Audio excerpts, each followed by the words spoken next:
Hello students,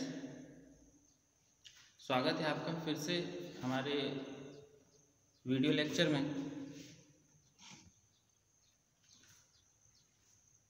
पिछली class में हमने पढ़ा था रेनफॉल सिम्युलेटर और हमने देखा था रेनफॉल रन ऑफ और time from start test run.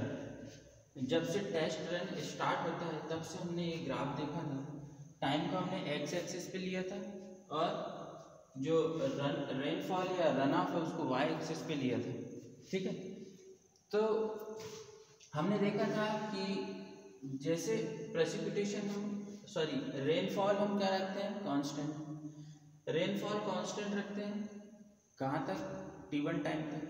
तो क्या होता है, रन ऑफ स्टार्टिंग में तो 0 होता है। ठीक है, जैसे ही रेनफॉल 0 है, यहाँ पे क्या है, रन ऑफ 0। जैसे ही रेनफॉल तो एक पर्टिकुलर स्टार्टिंग से ही हमने एक कांस्टेंट वैल्यू लिया है। तो रेनफॉल स्टार्ट करते ही से रन ऑफ स्टार्ट नहीं हो जाता है। रन ऑफ जब तक एक आउटलेट तक नहीं पहुंचता है वाटर। जैसे हमने यहाँ पे वाटर गिराया, ये हमारा सॉइल सरफेस, ठीक, यहाँ पे हमने वाटर गिराया या रेनफॉल करवाया, तो ये यहाँ से पहले तो ये ड्रेन, यहाँ से वाटर जो है ओवरलैंड फ्लो ये आया और सपोज यहाँ पे हमारा ड्रेनेज डिच है या ड्रेनेज चैनल है, जिसको हम अपनी भाषा में बोल देते हैं नाली। तो यहाँ जो ड्रेनेज चैनल है, यहाँ पे हम मेजरमेंट लगाए हैं रन ऑफ का। तो जब तक यहाँ तक वाटर नहीं पहुँचता है तब तक हम मेजरमेंट नहीं कर सकते हैं रन ऑफ का। तो स्टार्टिंग में जैसे ही हम वाटर या जैसे ही हम रेनफॉल देना स्टार्ट करते हैं हमारे फील्ड को, तो क्या होता है, रन ऑफ 0 होता है। अभी रन ऑफ नहीं आया, यहाँ तक वाटर पहुँचने में टाइम लगेगा। ठीक है, तो स्टार्टिंग में रन ऑफ 0, जैसे जैसे रेनफॉल का पीरियड बढ़ता है वैसे वैसे फिर हमारा रन ऑफ यहाँ से स्टार्ट होता है बढ़ना और एक कांस्टेंट वैल्यू को अचीव करता है। उसके बाद में फिर हम कितना रेनफॉल डालें या रेनफॉल करवाएं, रन ऑफ जो है वो एक कांस्टेंट वैल्यू अचीव कर लेता है। उसके बाद रन ऑफ नहीं बढ़ता। अब हम बात करते हैं कि इन्फिल्ट्रेशन की। इन्फिल्ट्रेशन क्या हो रहा है यहाँ पे, इन्फिल्ट्रेशन क्योंकि रन ऑफ यहाँ पे मेजर कर रहे हैं, रेनफॉल यहाँ पे हो रही है, तो यहाँ तक पहुँचेगा कब वाटर, हमारा रेनफॉल जो है, जो वाटर है वो यहाँ तक कब पहुँचेगा, जब उसका कुछ पार्ट पहले इन्फिल्ट्रेट होगा, पहले डिप्रेशन स्टोरेज होगा, उसके बाद ही तो यहाँ पहुँचेगा। तो सबसे पहले क्या होने लग जाता है, रन ऑफ के पहले इन्फिल्ट्रेशन या इन्फिल्ट्रेशन, परकोलेशन है ना, डिप्रेशन स्टोरेज। तो ये सब सबसे पहले रन ऑफ के पहले क्या होने लग जाता है, इन्फिल्ट्रेशन। तो देखो इन्फिल्ट्रेशन मैक्सिमम है, इन्फिल्ट्रेशन क्या है, मैक्सिमम है, और रन ऑफ 0 है। क्योंकि सबसे पहले इन्फिल्ट्रेशन होता है जैसी बारिश होती है या जैसी रन ऑफ होता है, जैसे रेनफॉल होता है, तो सबसे पहले इन्फिल्ट्रेशन होता है, इन्फिल्ट्रेशन मैक्सिमम मिलता है। उसके बाद धीरे धीरे इन्फिल्ट्रेशन कम होता है, सॉइल सेचुरेट होने लग जाती है, उसके पोर्स सेचुरेट होने लग जाते हैं, फिर ये धीरे धीरे देखो कम होने लग गया इन्फिल्ट्रेशन, और ये कांस्टेंट वैल्यू को अचीव कर लिया है इन्फिल्ट्रेशन, मिनिमम कांस्टेंट वैल्यू। इसको क्या बोलेंगे हम, मिनिमम कांस्टेंट वैल्यू जी। और ये यहाँ इसने क्या किया है, मैक्सिमम कांस्टेंट वैल्यू। ठीक, अब हम और आगे चलते हैं। अच्छा, यहाँ से यहाँ तक का जो पीरियड है, यहाँ से यहाँ तक का जो डेप्थ है, वाटर डेप्थ है, या हम जिसको बोलते हैं रेनफॉल डेप्थ, ये वाली, इसको क्या बोलेंगे हम, इसको बोलेंगे, ये जो है इसको बोलेंगे हम इन्फिल्ट्रेशन। इतना इन्फिल्ट्रेट हो गया वाटर, इतना तो रन ऑफ हो गया और ये बचे हुआ इन्फिल्ट्रेट हो गया। ठीक है, तो रन ऑफ को हम कैसे कैलकुलेट करेंगे, Q इज इक्वल टू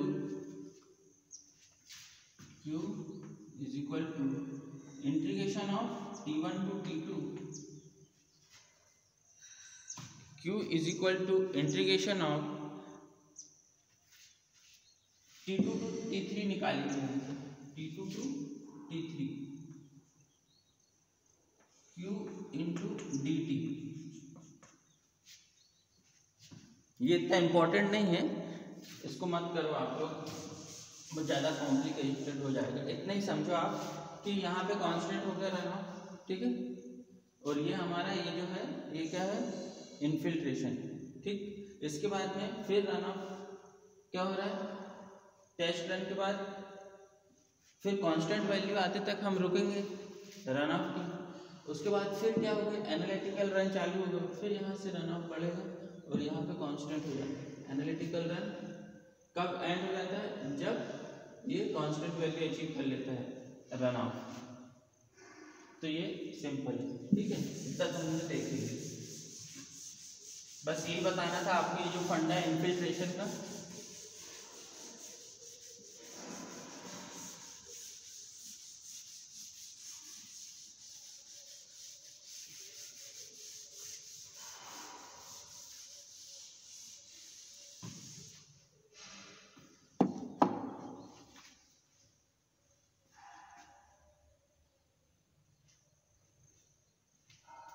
अब हम बात करते हैं इन्फिल्ट्रेशन इक्वेशन।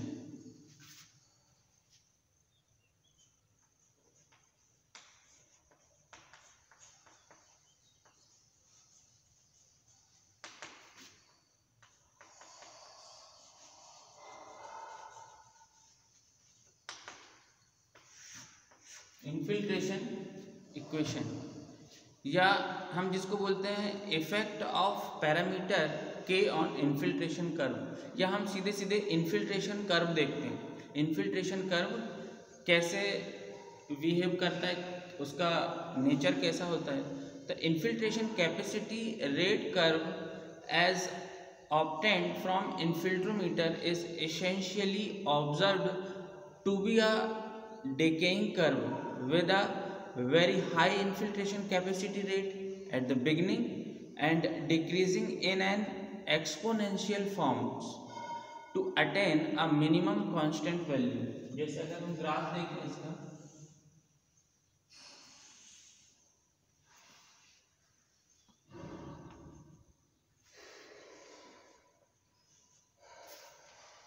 तो सबसे पहले क्या होता है, इन्फिल्ट्रेशन की हाई वैल्यू होती है। अभी हमने ग्राफ से देखा था इसके पहले वाला रेनफॉल सिमुलेटर में, इन्फिल्ट्रेशन की सबसे पहले क्या होती है, हाई वैल्यू होती है या मैक्सिमम वैल्यू होती है जब स्टार्ट होता है हमारा रेनफॉल।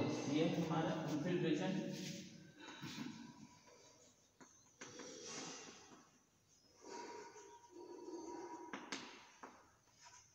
ये इन्फिल्ट्रेशन है हमारा, ठीक। और ये क्या है, सेट टाइम। तो यहाँ पे हाई वैल्यू होती है और जैसे जैसे रेनफॉल क्या होते जाता है,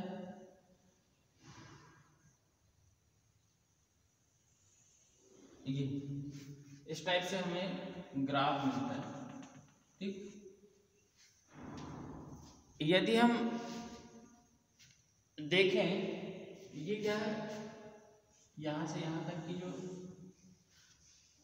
वैल्यू है, ये 0 से यहाँ तक की, ये कितनी है, FC,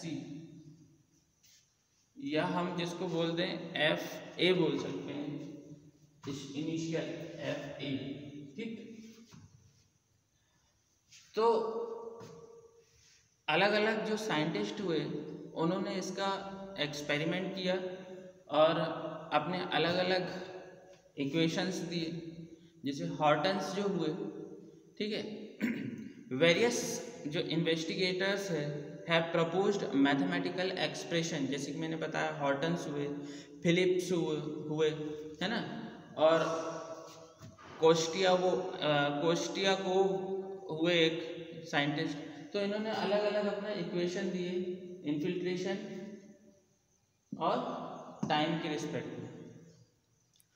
तो ये तो हो गया एफ ए, या हम इसको F0 भी लिख सकते हैं, ठीक है, F0 लिख लो इनिशियल। F0 से हमेशा याद रहेगा आपको, F0 मतलब इनिशियल, और ये जो है एक कांस्टेंट वैल्यू का अचीव किया, इसका मतलब ये क्या है FC, ये क्या है FC, ठीक है। तो हॉर्टन्स इक्वेशन क्या बोलता है कि जो इन्फिल्ट्रेशन अगर हम कैलकुलेट करें किसी भी टाइम पे, हॉर्टन्स बोलता है कि जो इसका डिप्लीशन है, जो इसका कर्व का नेचर है वो क्या है, एक एक्सपोनेंशियल कर्व है। एक्सपोनेंशियली ये क्या होता है, अपना नेचर शो करता है। तो उन्होंने एक इक्वेशन दिया कि F is equal to F C plus F0 minus F C e to the power minus k T.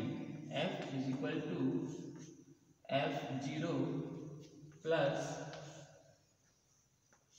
F0 minus F C e to the power minus k t, ठीक। ये उन्होंने अपना एक इक्वेशन दिया।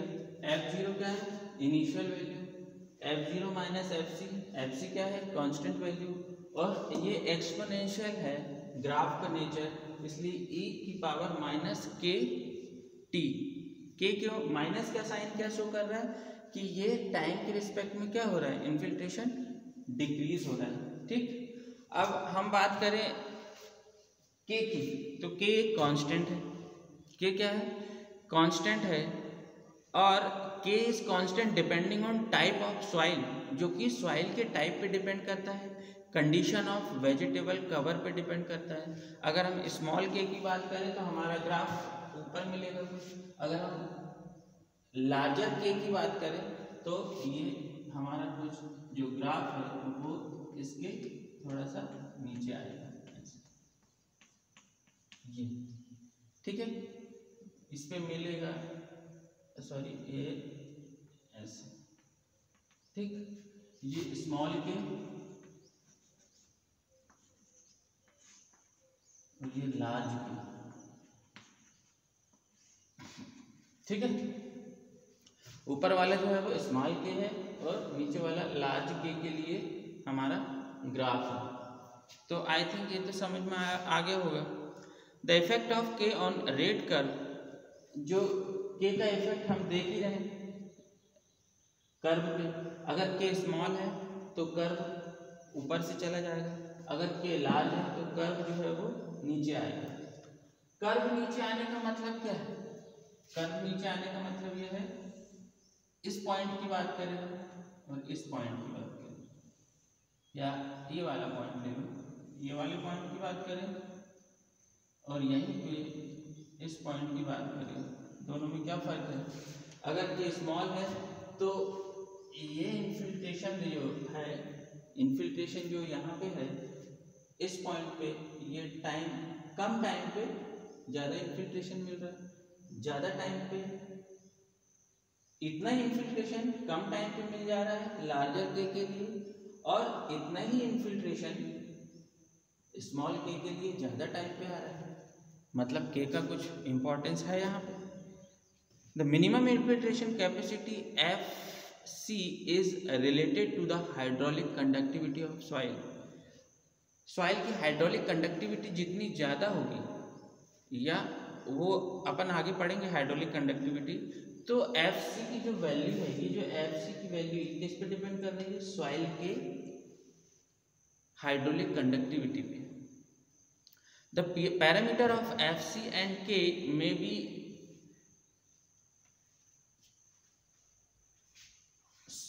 FC की value तो soil की hydraulic conductivity पे डिपेंड कर रही है, K की वैल्यू किस पे डिपेंड कर रही है, सॉइल के टाइप पे भी डिपेंड कर रही है और वेजिटल कवर पे भी डिपेंड कर रही है, ठीक है। अब देखते हैं अपन इक्वेशन ऑफ फिलिप क्या कहता है, F is equal to A plus S/2। रहने दीजिए इसे, ये बहुत कॉम्प्लिकेटेड हो जाएगा। फिलिप इक्वेशन और कोस्टियाकोफ इक्वेशन को अपन रहने देते हैं, अपन सिर्फ हॉर्टन्स इक्वेशन पे कंसंट्रेट करते हैं, ठीक है। वो ज़्यादा कॉम्प्लिकेटेड हो जाएगा। F is equal to A plus S/2 I की पावर हाफ माइनस में हाफ, और कॉस्टियोक को जो इक्वेशन है वो है F is equal to A into T two the power n। तो ये रहने देते हैं, ये नहीं करते हैं अपन। So I think it is sufficient. मिलते हैं फिर नेक्स्ट क्लास में। Thank you students.